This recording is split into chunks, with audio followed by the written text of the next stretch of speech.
Gusto po namin sanang marinig mismo sa inyo yung confirmation kung talaga bang kayo ay magbabalik na as Senate Blue Ribbon Committee Chair. Kaya lang po kasi may caveat kayo doon sa statement nyo kahapon sa social media. Sabi nyo po, if elected again.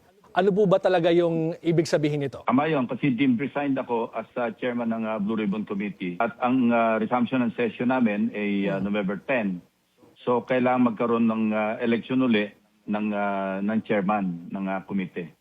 At kung walang formal election o pagtatalaga, ay hindi ako yung chairman.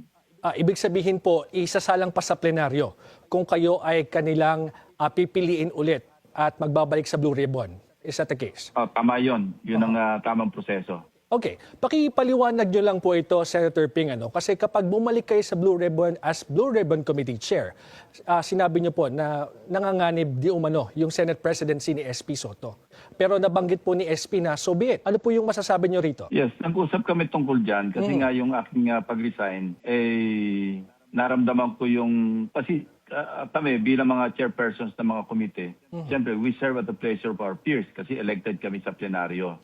Na kung sa ramdam mo, nawawala ng tiwala o kumpiyansa yung mga kasamahan mo, mas mainam na yung umalis ka na lang, mag-step down kasi hindi naman tayo ganun kaside ang kagustuhan na maging chairman ng komite. Ang katunayan, kami pinipili lamang na aming mga kasamahan, lalo na sa mayorya. Okay. So may feelers talaga noon, Senator Ping, na aalis sila sa mayorya kapag nagpatuloy kayo sa inyong liderato sa Blue Ribbon.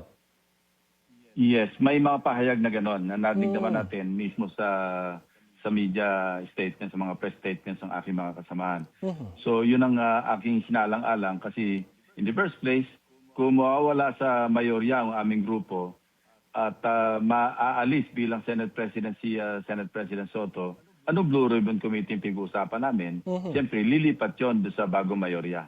Okay. So it doesn't make sense. So mas mainam na yung sinabi ko rin ito kay Senate President Soto, bayaan niya na lang umalis kesa doon sa mawala altogether. Kasi pag nawala yung Senate President, it follows na magkakaroon ng reorganization ang lahat ng komite. Kumbaga po, mas malaki yung mawawala sa mayorya ngayon if you will continue and something else will happen sa liderato ni SP Soto. Yeah. Ang bottom line, what Blue Ribbon Committee are we talking about? Kung halimbawa hindi naman siya yung Senate President at nalipat yung mayorya, wala naman tayong pag-uusapang Blue Ribbon. So mas mainam na yung Blue Ribbon na lang yung mawala sa at least sa akin at ito naman ay pwede namang i-take over ng aming mga kasamahan din sa mayorya. Kaya gano'n na nangyari. Ngayon po, pinag-uusapan na...